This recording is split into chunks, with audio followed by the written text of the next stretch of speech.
I want you to hit me as hard as you can. Batman, one of the most popular and greatest superheroes of all time.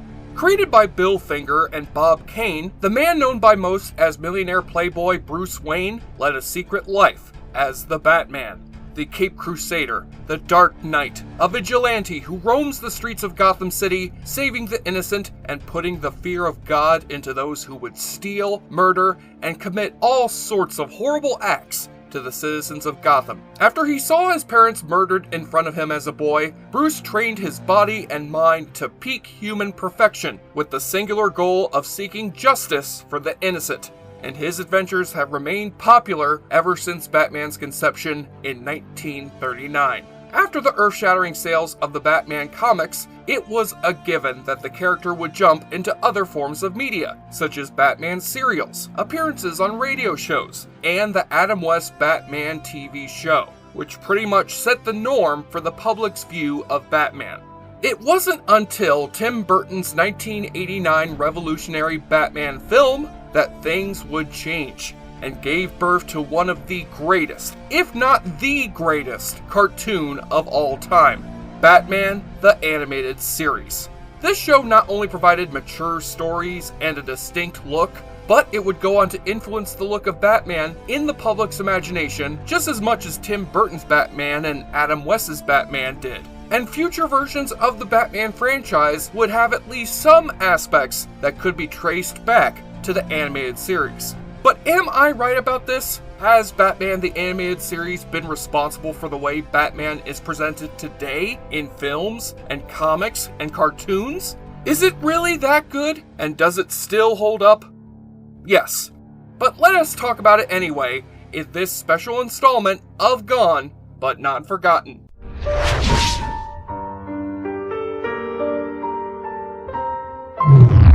Okay, so before we get started, I want to go over some ground rules. First off, I will be focusing on the original Batman animated series that aired from 1992 to 1995. While I do love the new Batman adventures, my goal is just to focus on the show that started it all.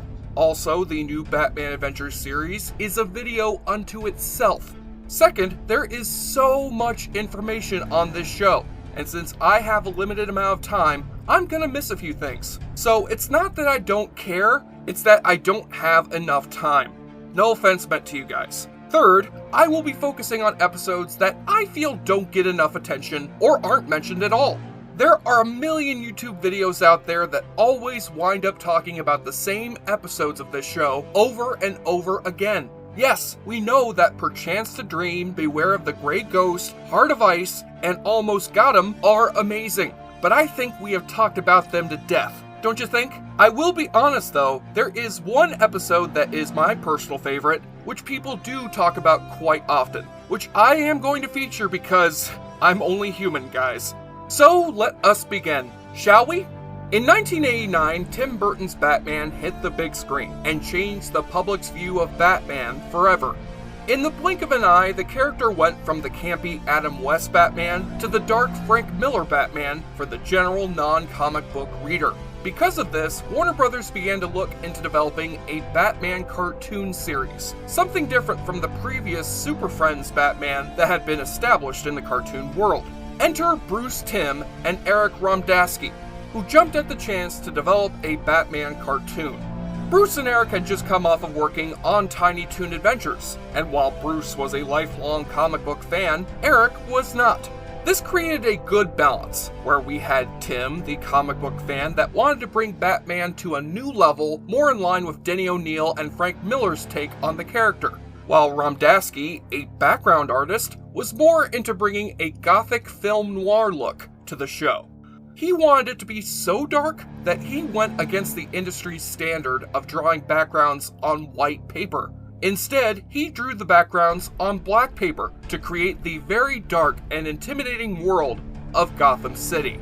If you think about it, a background artist and a storyboard artist who had no experience in producing a show were now handed a character with massive popularity that was going to be put under a microscope. I mean, you had Warner Brothers, which had just come off of creating a massive money machine and wanted to produce projects that would fuel that machine. Then you had DC Comics, who have always been protective of the way Batman would be presented to the public. And worst of all, you had the most anal and judgmental demographic of all, comic book fans.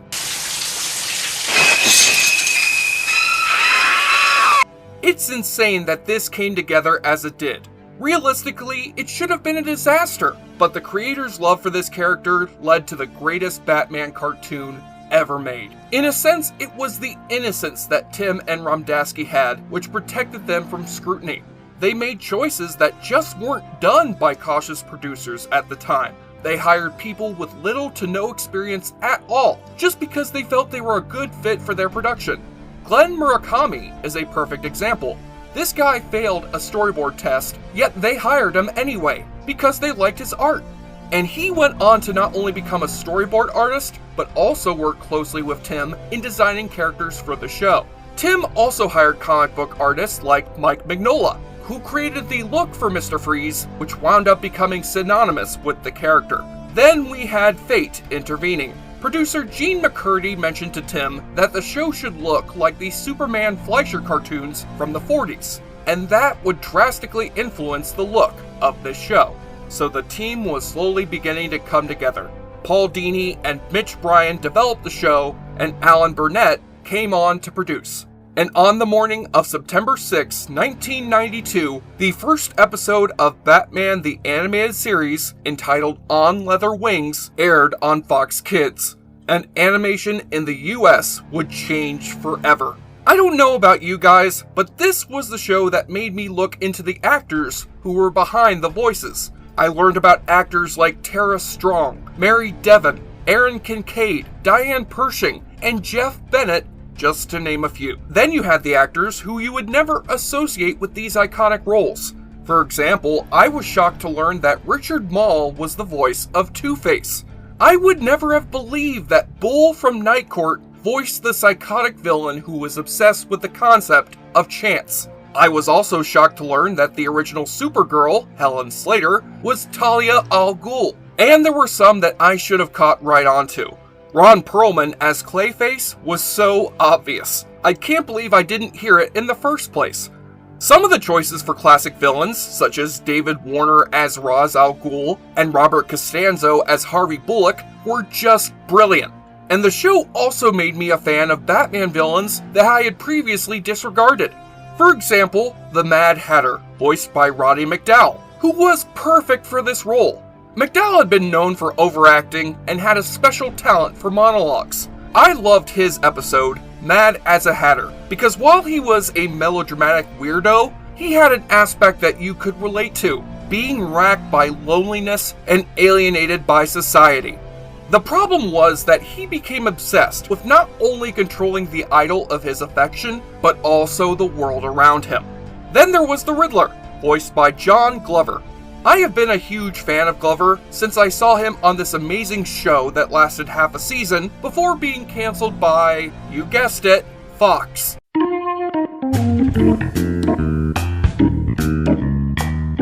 Take a big step back and literally fuck your own face! It was called Brimstone, and it revolved around a man who was released from hell by the devil so he could hunt down escaped souls. Glover played the role of the devil, and he just blew me away in every scene that he was in. Anywho, he played the Riddler like an arrogant genius. Nowadays, that's pretty routine for characters who have super intelligence, but this was before Batman Forever, where Jim Carrey would also play the Riddler in this same vein, albeit in a more over-the-top way. But I love the smugness in Glover's lines. Before this, I'd always seen the Riddler as a corny second-rate Batman villain. But after his portrayal in this show, I felt the character began to be portrayed as a more serious threat to Batman. It's a shame he didn't appear in more than 3 episodes. Apparently, the writers felt that he was a challenge to write due to the nature of the character. And I can see that, because I suck at riddles. I also have to mention the Clock King, who had an amazing episode called, well, The Clock King. This episode wound up becoming a fan favorite, as it's a perfect example of making a joke character far more fascinating and intimidating. It was an episode that surprisingly reminded me a little bit of The Twilight Zone. I could have easily seen this episode being written by Rod Serling, although it was actually penned by the late great David Wise. This one is a great introductory episode for newbies. Finally, like many of you, I was shocked when the show featured the ventriloquist in an amazing episode called Read My Lips.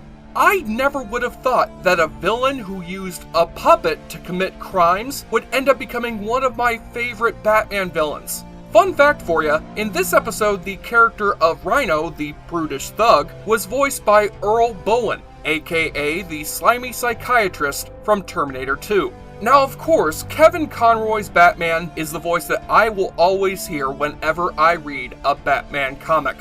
He's pretty much cemented as the definitive Batman for many fans, myself included. Funny story, I briefly interviewed Conroy at a press event and kept forgetting my questions because all I could think about as he spoke was, Batman is talking to me.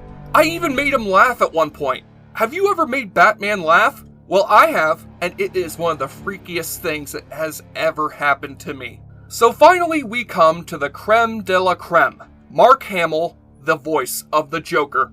Another voice that has been cemented with the character for decades, and will be for many more decades to come.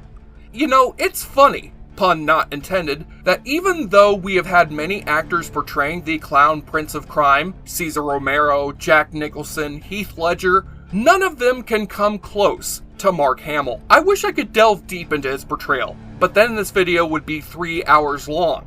However, I will mention that Tim Curry was originally hired for this role, and even recorded a few episodes as the Joker before he was replaced by Hamill due to bronchitis. At least that's Curry's version of the story. Man, I wish I could hear those recordings. It would be fascinating to see Tim Curry's take on this character. But before I move on, I do have to say that Hamill's portrayal of the Joker has been a double-edged sword.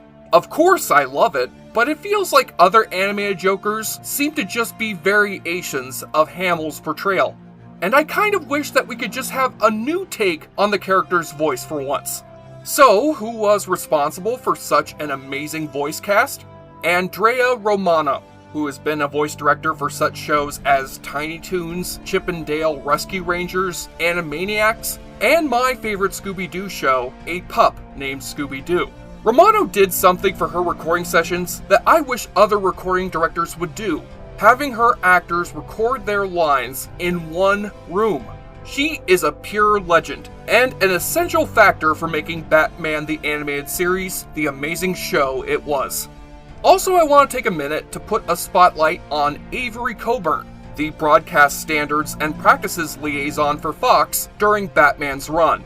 In other words, she was the person who handled the constant fight in the American cartoon industry against the insane restrictions on animation at the time, such as featuring real guns. If you look at older shows like G.I. Joe, they were always shooting laser rifles. But Coburn was able to get things like real guns and violence on the show that would not have flown back then. If it wasn't for Coburn's efforts, Batman would have just likely been another Saturday morning cartoon. Now let's get into the episodes of this show that I love and wish would get some more attention. Let's start off with Joker's Favor. In this episode, Ed Begley Jr. plays Charlie Collins, a man who angrily curses at the Joker on the highway on his way back home from work. When he realizes his mistake, the Joker corners him, and the terrified Charlie agrees to do a favor for the Joker, so he doesn't get murdered. The Joker agrees to this, and 2 years later, he tracks Charlie down to call in this favor. Obviously, things go horribly wrong, and Charlie is able to contact Batman for help. This episode, like many other fan favorites, was written by the amazing Paul Dini, who's gone on to have an amazing career in both comics and TV.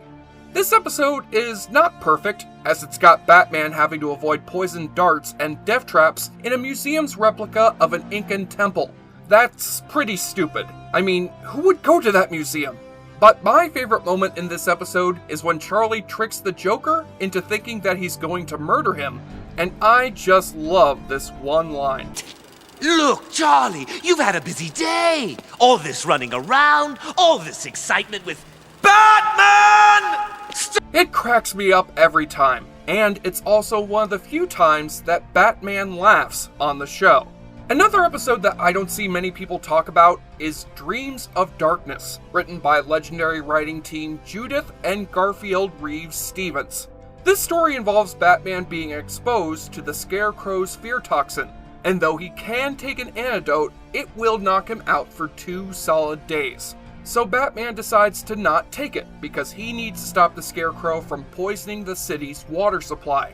Unfortunately, he crashes his car outside of Arkham Asylum and is soon brought in by the staff, who don't believe that he's Batman. There's 2 things that I love about this episode. First off, the structure and narration of the story, where Bruce narrates the story from the end of the episode and works his way backwards.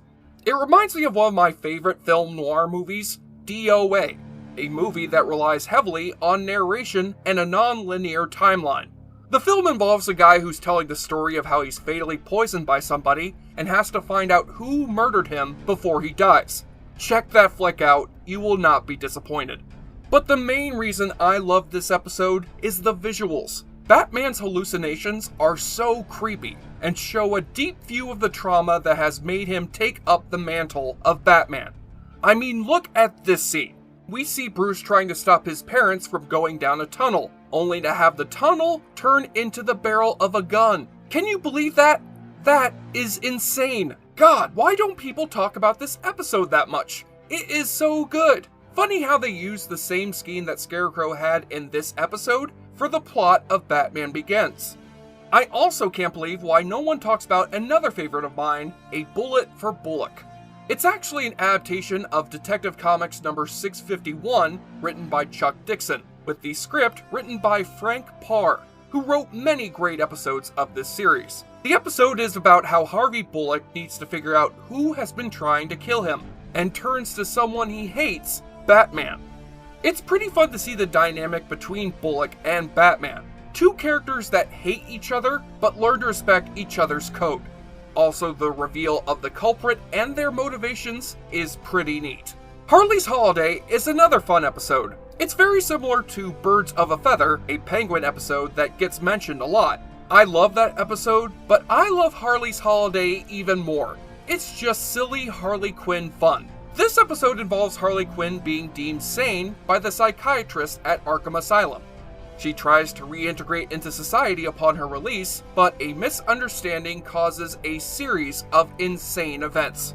This episode gets more crazy as it goes along, and goes to prove how Harley could carry her own story. It's too bad that Arlene Sorkin has retired from acting. No offense to Tara Strong, but Sorkin's delivery as Harley just cannot be replicated. Speaking of delivery, this is my favorite joke of the episode. I am the master of fear, the lord of despair. Cower before me in witless terror. Hi, Professor Crane. Good evening, child.